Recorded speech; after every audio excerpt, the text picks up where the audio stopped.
श्री सद्गुरुदेव भगवान की जय। श्री राधे कृष्ण की जय। श्री कृष्ण चैतन्य महाप्रभु की जय। श्री सच्चिदानंद महाप्रभु की जय। श्री अच्युतानंद महाराज की जय।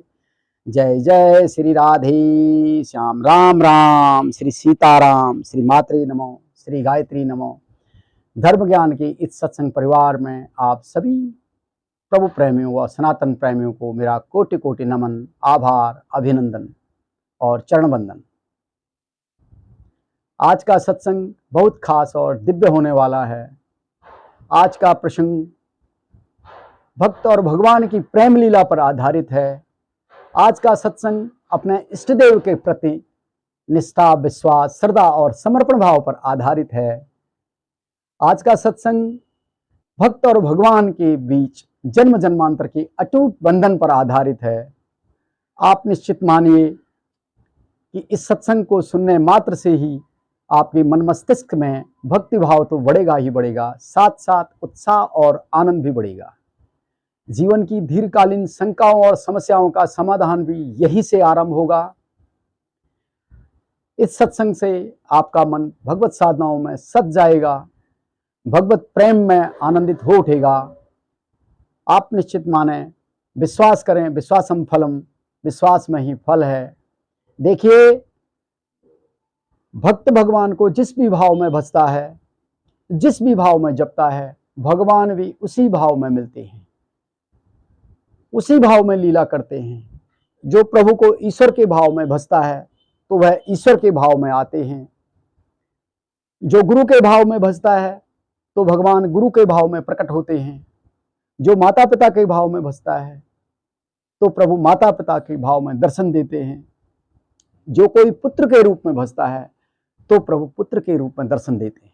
यानी जिस भी भाव में आप ईश्वर को भजते हैं, ईश्वर को जपते हैं, ईश्वर को याद करते हैं, ईश्वर की शरणागति लेते हैं, उसी भाव में ईश्वर दृश्य व अदृश्य रूप में मिलते हैं।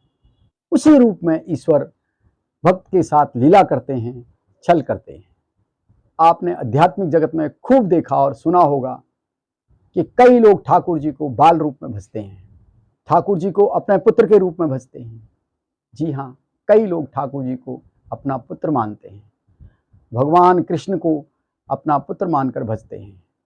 जहाँ भी वह आते जाते हैं, एक छोटे से खूबसूरत पालने में लड्डू गोपाल की बाल रूप प्रतिमा या बाल रूप मूर्ति को अपने साथ साथ लेकर चलते हैं और उनसे आपस में खूब बतियाते हैं, खूब बातें करते हैं, खूब प्रेम करते हैं। जैसे एक माँ अपने दुधमुहे दुलारे को किसी के पास नहीं छोड़ती है, वही दृश्यात्मक रूप यहाँ भी देखने को मिलता है।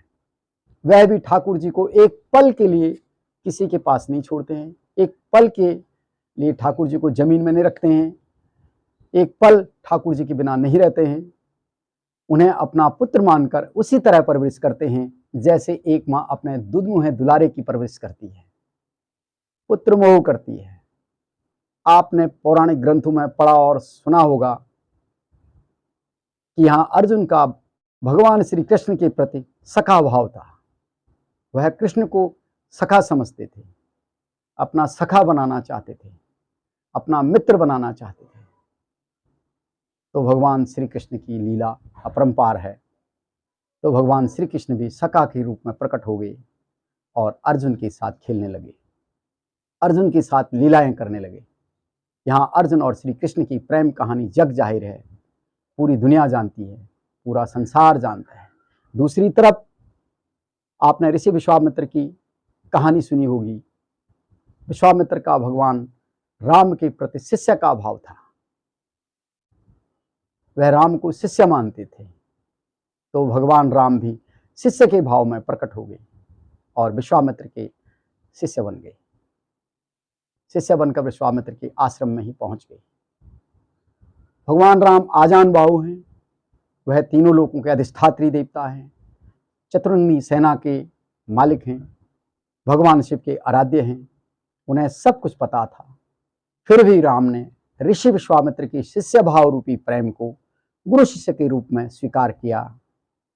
ऐसी कलाओं को लेकर भगवान समय समय पर अपनी भक्तों की रक्षा के लिए अपने भक्तों के उद्धार के लिए इस धराधाम में अवतार लेते हैं।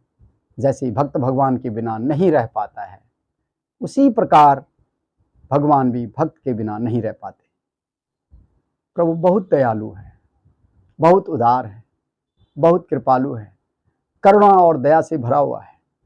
आप निश्चित माने कि जिसको भी आप अपना इष्ट देव मानते हैं, जो भी आपके मंत्र के अधिष्ठात्री देवता हैं, हमें चाहिए कि अपने इष्ट देव पर ही हमारा सबसे बड़ा विश्वास होना चाहिए। अपने इष्ट के प्रति अटूट निष्ठा, विश्वास, प्रेम, श्रद्धा और समर्पण होना चाहिए। आप हम सबके अंतःकरण में पहला स्थान उन्हीं आराध्य इष्ट देव का है। उनके सिवाय यदि आप किसी पर भी विश्वास करेंगे तो वह आपको ठीक समय पर धोखा देगा। जी हाँ, यह निश्चित है कि वह धोखा देगा। इसलिए आपको भीतर से किसी पर भी भरोसा नहीं रखना है, किसी पर भी विश्वास नहीं करना है। यहाँ कोई हमारा नहीं है, यहाँ कोई अपना नहीं है। समय आने पर यह तन भी अपना नहीं है, यह मन भी अपना नहीं है, यह हाड़ मांस का शरीर भी अपना नहीं होता है। यहाँ बात आती है हमारे जन्म जन्मांतर के प्रेम संबंधों की। आप सभी लोगों ने अपने कुल पूर्वजों को बताते हुए देखा होगा और सुना होगा कि उनका फलां गोत्र है। किसी का गोत्र भारद्वाज है तो किसी का पुलस्त्य गोत्र है, किसी का गोत्र गौतम तो किसी का अत्र गोत्र है, तो किसी का सांडिल्य गोत्र है। कभी आपने जांच पड़ताल की होगी कि यह गोत्र क्या होता है। यहां बगैर गोत्र का कोई नहीं है। जो किसी के नाम से पहले उच्चरित होता है वही गोत्र कहलाता है। जी हाँ, यह सब ऋषियों के नाम हैं। यही देवता रूपी ऋषि हमारे पूर्वज रहे हैं। हम सब उन्हीं ऋषियों की संतानें हैं, उन्हीं देव ऋषियों का खून है। हमारे रगों में उन्हीं देव ऋषियों का खून है। हमारे पूर्वज ऋषि थे। हमारे सबसे बड़े अधिष्ठात्री देवता वही हैं, वही हमारी सबसे बड़ी अधिष्ठात्री देवता हैं, वही हमारे इष्ट देव हैं। प्रभु के साथ ही हमारा जन्म जन्मांतर का नाता है, जन्म जन्मांतर का संबंध है, अटूट बंधन है। उसके सिवाय इस जगत में कुछ भी अपना नहीं है। पिता पुत्र, पति पत्नी, भाई भतीजा, सखा संबंधी का यह नाता तब तक ही जीवित है जब तक आप जीवित हैं, जब तक आपका यह शरीर जीवित है, जब तक आपका जीवन है, जब तक आपकी आंखें ठीक हैं। यहां जिन्हें आप अपना मान रहे हैं, जिनके लिए आपने सब कुछ त्याग दिया है, जिनके लिए हम पाप और पुण्य को अनदेखा कर रहे हैं, जिनके मोह में दिन रात पापों की पोटली तैयार कर रहे हैं, यह सब स्वार्थ है। जो आज अपना है वह कल सपना है, जो आज अपना है वह कल सपना है।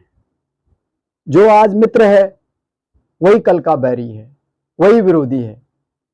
इस जगत में जो आज है वह कल नहीं है। मैं उत्तराखंड की एक छोटी सी पृष्ठभूमि से आता हूं। मैंने अपने जीवन काल में प्रत्यक्ष तौर पर आजमाया हुआ है, परखा हुआ है, अनुभव किया है, देखा है, परखा है, पाया है, खोया है और रोया है। बहुत रोया हूं।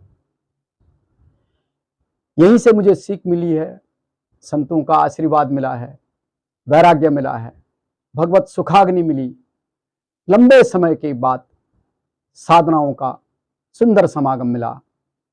मैं सांसारिक रिश्तों की चर्चा कर रहा हूं। यदि आपके साथ भी ऐसा हुआ है या ऐसा हो रहा है तो अभी से सतर्क हो जाइए, होशियार हो जाइए।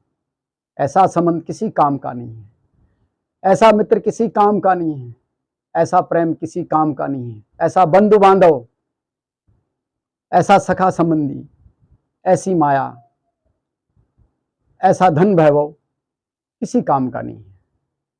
ऐसा मित्र तब तक ही अपना है जब तक वह अनभिज्ञ है, जब तक उसकी माया रूपी इंद्रियां नहीं जगी,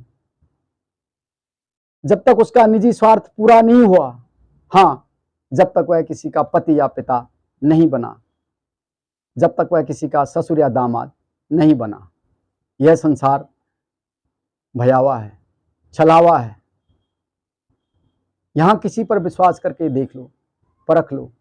जिस पर भी आप भरोसा करेंगे, विश्वास करेंगे, सबसे बड़ा आधार जताएंगे, वही आपको धोखा देगा। जिस प्रकार अंधेरे कक्ष का एक अंतिम निर्णय राम को 14 वर्ष का वनवास और भरत को राजगद्दी में धकेल सकता है, तो आपको क्यों नहीं। जीवन का इतिहास उठाकर देख लो तो छल कपट और धोखे के सिवाय इस संसार में और कुछ नहीं है।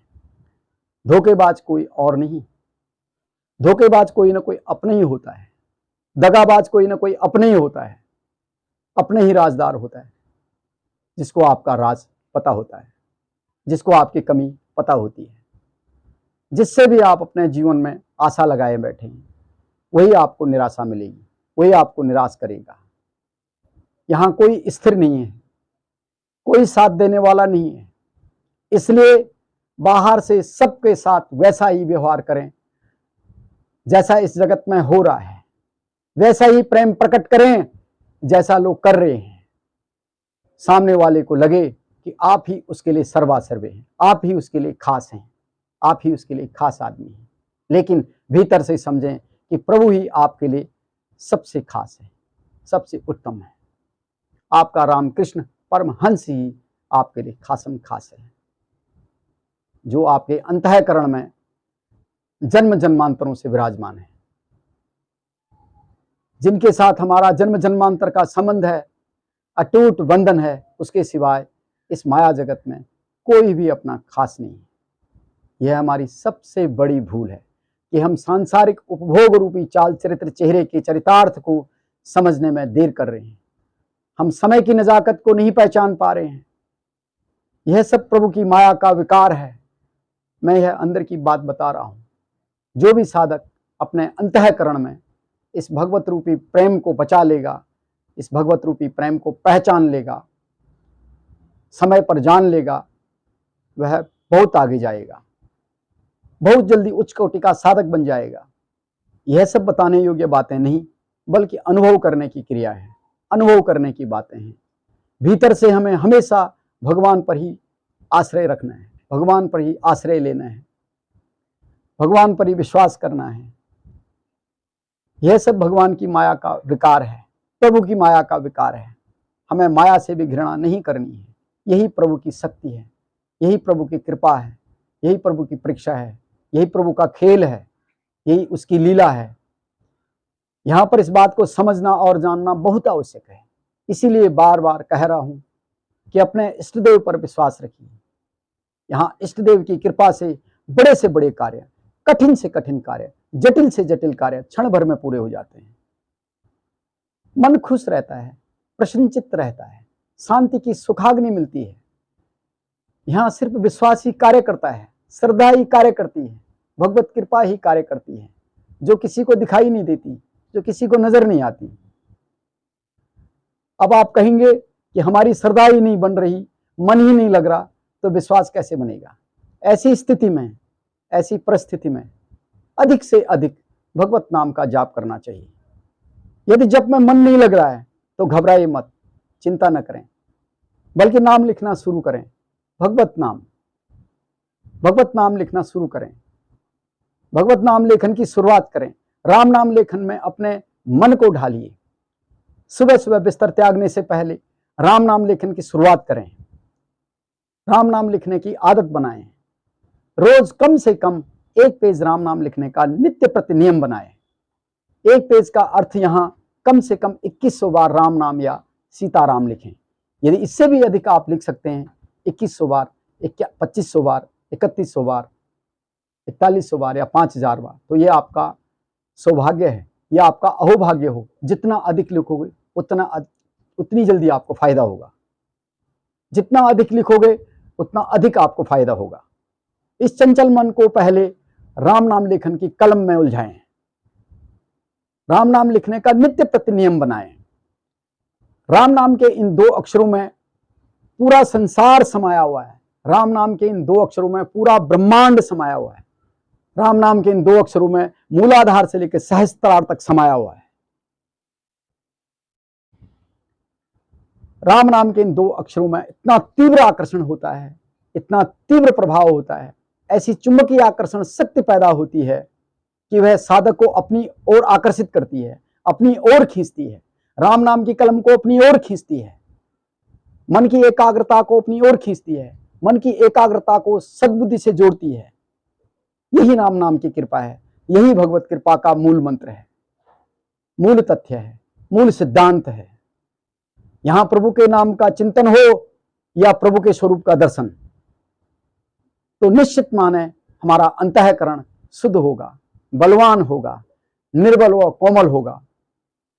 इस मन को शांति की सुखाग्नि मिलेगी, अरसों पुरानी मुखमंडल की गायब मुस्कान वापस लौटेगी। जी हजूर, वापस लौटेगी।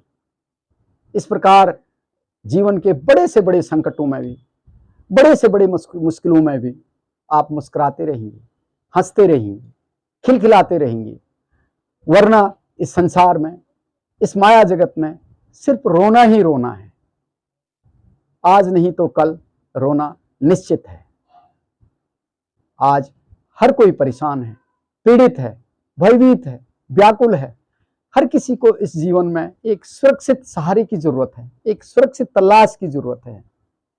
कभी आप चलते फिरते किसी छोटे बच्चे को मजाक में डांट कर देख लेना, वह क्या करता है, वह भागकर अपनी मां की गोद में चढ़ जाएगा और झट से मां के पल्लू में छिप जाएगा। पल्लू में छिपने के बाद वह लुका छुपी करने लगेगा। ममता के पल्लू में छिपकर वह निर्भय और सुरक्षित महसूस करने लगेगा। यही असल जीवन में भी होना चाहिए। कहने का तात्पर्य है कि जिस प्रकार एक शिशु ममता के आंचल में निर्भय और सुरक्षित हो जाता है, उसी प्रकार हम आप सभी प्राणियों को, सभी बुद्धिजीवियों को प्रभु रूपी आंचल के सहारे निर्भय हो जाना चाहिए। यानी प्रभु की शरणागति लेनी चाहिए, भगवत शरणागति लेनी चाहिए।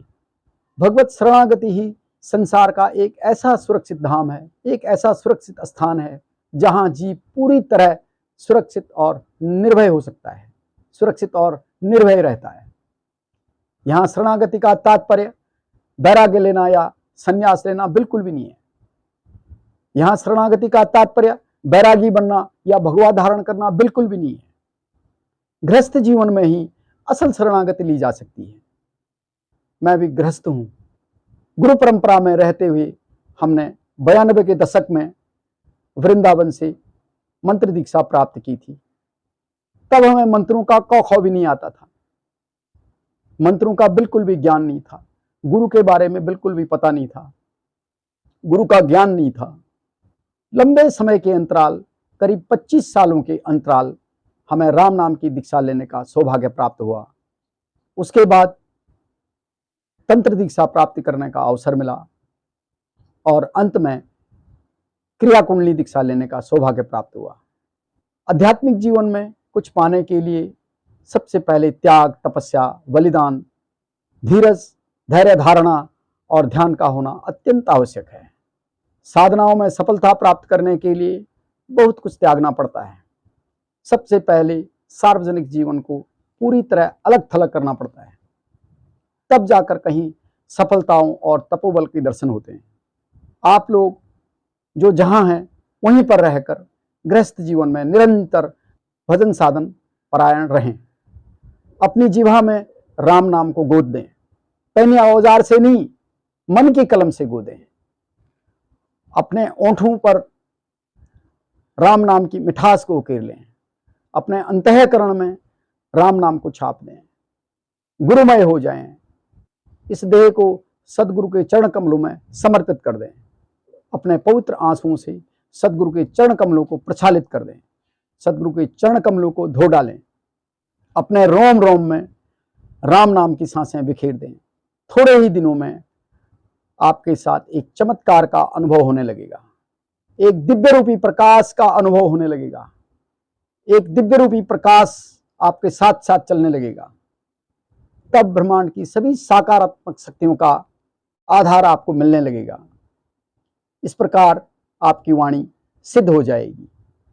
फिर देखना, इस माया जगत में जो आप चाहेंगे वही होगा, जो आप सोचेंगे वही होगा, जो आप ढूंढेंगे वही होगा, जहां आप ढूंढेंगे वहीं मिलेगा। जहां भी आप जाएंगे वह अदृश्य शक्ति आपके साथ साथ चलेगी। इससे आगे कुछ नहीं कहूँगा, आप समझदार हैं, समझदार को इशारा काफ़ी है। तो इसी के साथ आज के सत्संग को विराम देने की इजाज़त लूँगा, अपनी कर्कश वाणी को विराम दूंगा। आप और आपके सब परिवार पर शुभ दिन, शुभ तिथि और शुभ मास की शुभता बनी रही। राम राम, श्री सीताराम, श्री मात्रे नमो, श्री गायत्री नमो। सबका कल्याण हो, सबका कल्याण हो, सबका कल्याण।